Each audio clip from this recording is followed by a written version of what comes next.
जय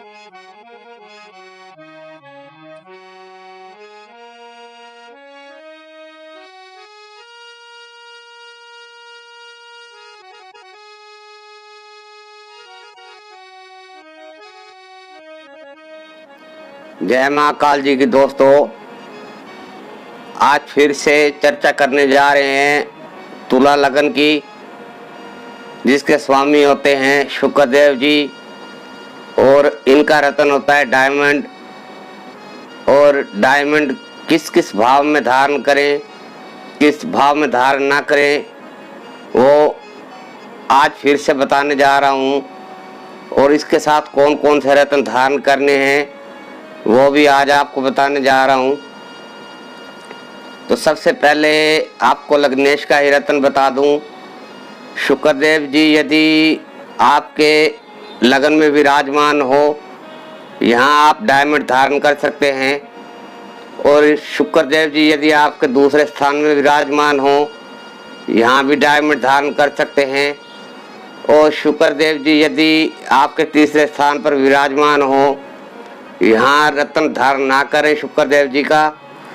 और शुक्रदेव जी यदि आपके चौथे स्थान पर विराजमान हो, यहाँ भी आप शुक्रदेव जी का रत्न डायमंड धारण कर सकते हैं।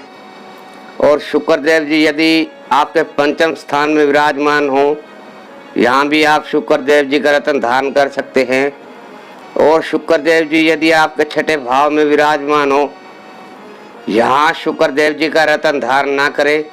हालांकि यहाँ शुक्रदेव जी आपके उच्च के हो जाएंगे, फिर भी रत्न धारण ना करें, शुक्रदेव जी का पूजन पाठ करें। और इसके बाद बात करते हैं सप्तम स्थान की।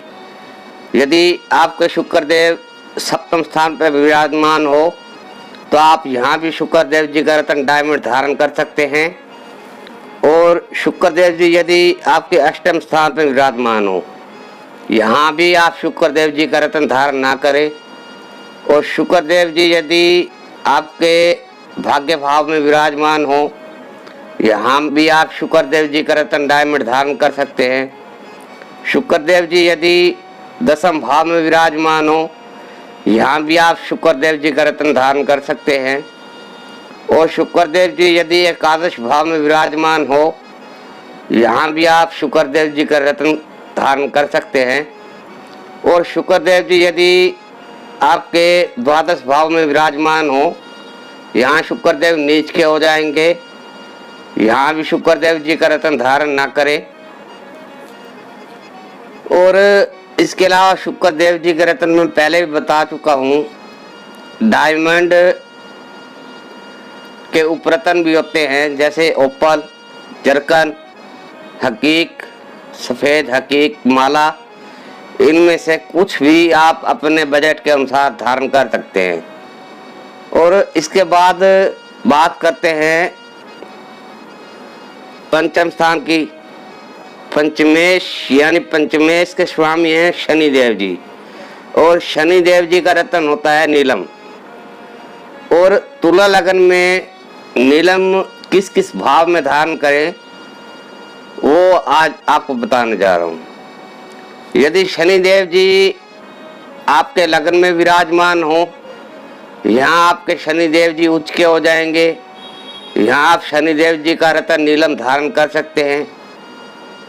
और शनिदेव जी यदि दूसरे स्थान पर विराजमान हो, यहाँ भी आप शनिदेव जी का रत्न धारण कर सकते हैं। और शनिदेव जी यदि आपके तीसरे स्थान पर विराजमान हो, यहाँ आप शनिदेव का रत्न धारण ना करें। और यदि शनिदेव जी चौथे स्थान में विराजमान हो, यहाँ भी आप शनिदेव जी का रत्न धारण कर सकते हैं। और शनिदेव जी यदि आपके पंचम स्थान में विराजमान हो, यहाँ भी आप शनिदेव जी का रत्न नीलम धारण कर सकते हैं। और शनिदेव जी यदि छठम भाव में हो, यहाँ आप शनिदेव जी का रत्न धारण ना करें। और शनिदेव जी यदि सप्तम स्थान में विराजमान है आपके, तो यहाँ शनिदेव दोस्तों नीच के हो जाएंगे, यहाँ शनिदेव जी का रत्न धारण ना करें।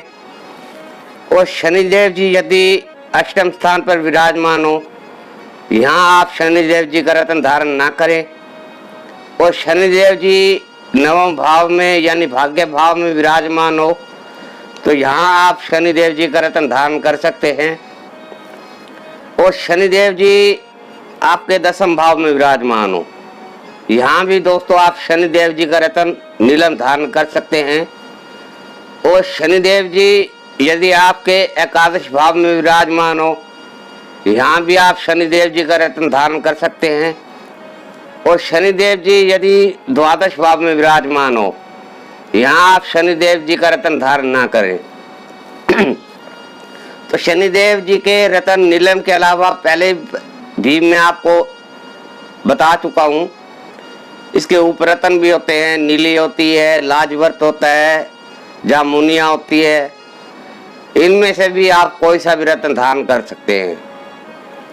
तो आइए अब बात करते हैं भाग्येश की। भाग्य के स्वामी हैं तुला लगन में बुध देव जी। और बुध देव जी का रत्न किन किन भाव में धारण करें, तुला लगन में किन भाव में धारण न करें, उसके बारे में मैं बताता हूँ। यदि बुध देव जी आपके लगन में विराजमान है, यहाँ आप बुध देव जी का रत्न धारण कर सकते हैं। बुध देव जी का रत्न होता है पन्ना, तो आप यहाँ पन्ना धारण कर सकते हैं यदि बुध देव जी लगन में विराजमान है तो। और यदि बुध देव जी दूसरे स्थान में विराजमान है, यहाँ भी आप पन्ना रत्न धारण कर सकते हैं। और यदि बुध देव जी आपके तीसरे स्थान में विराजमान है, यहाँ आप रत्न धारण ना करें। और इसके अलावा आप बात करते हैं चौथे स्थान की। अगर आपके बुध देव जी चौथे स्थान में विराजमान है तो यहाँ आप बुध देव जी का रत्न धारण कर सकते हैं। और पंचम स्थान में यदि बुध देव जी विराजमान है आपके, यहाँ भी आप बुध देव जी का रत्न पन्ना धारण कर सकते हैं। और बुध देव जी यदि आपके छठे स्थान में विराजमान है, यहाँ बुध देव जी नीच के हो जाएंगे, यहाँ आप बुध देव जी का रत्न पन्ना धारण ना करें। और बुध देव जी यदि सप्तम स्थान में विराजमान हो, यहाँ भी आप पन्ना धारण कर सकते हैं। और बुध देव जी यदि अष्टम स्थान में विराजमान हो, यहाँ आप बुध देव का रत्न धारण ना करें। और बुध देव जी भाग्य भाव में ही विराजमान हो तो यहाँ भी आप पन्ना धारण कर सकते हैं।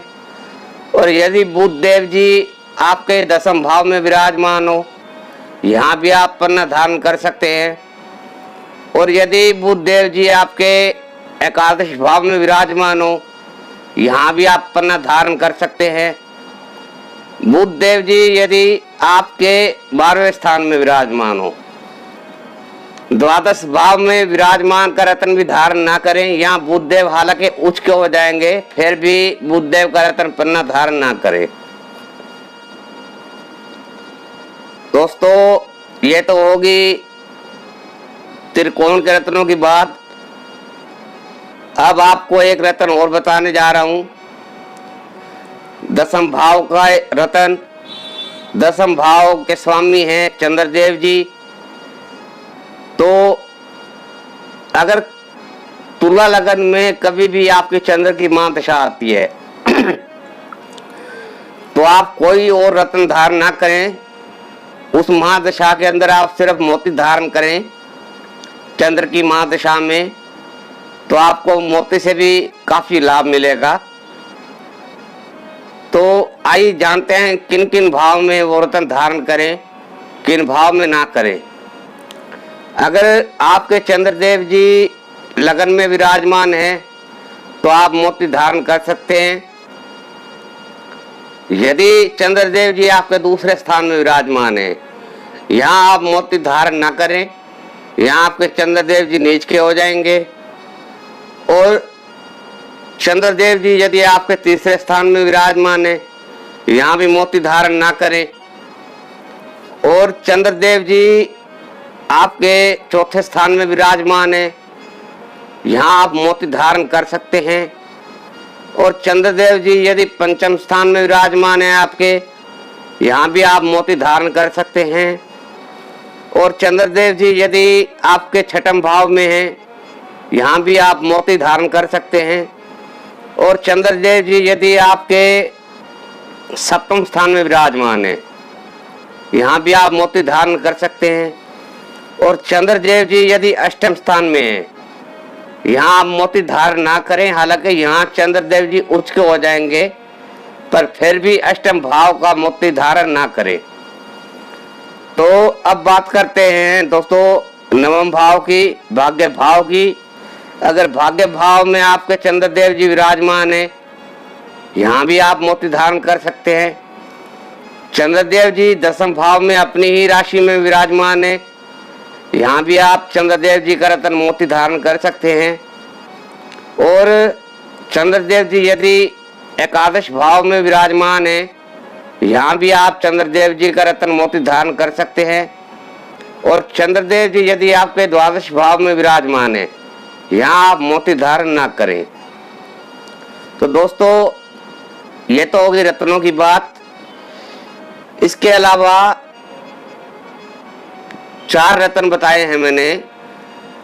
ये ग्रह किसी भी भाव में अगर सूर्य के साथ अस्त होते हैं, चाहे वो 3, 6, 8, 12 में हो, चाहे वो नीच का हो जाए और सूर्य के साथ बैठकर अस्त हो जाए, तो आप तब भी वो रत्न धारण कर सकते हैं।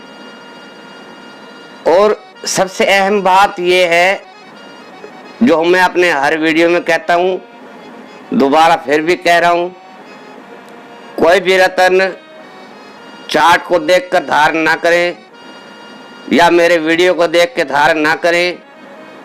अपनी जन्म कुंडली किसी विद्वान से विश्लेषण करवाकर जो रत्न आपको विद्वान बताए वही रत्न धारण करें।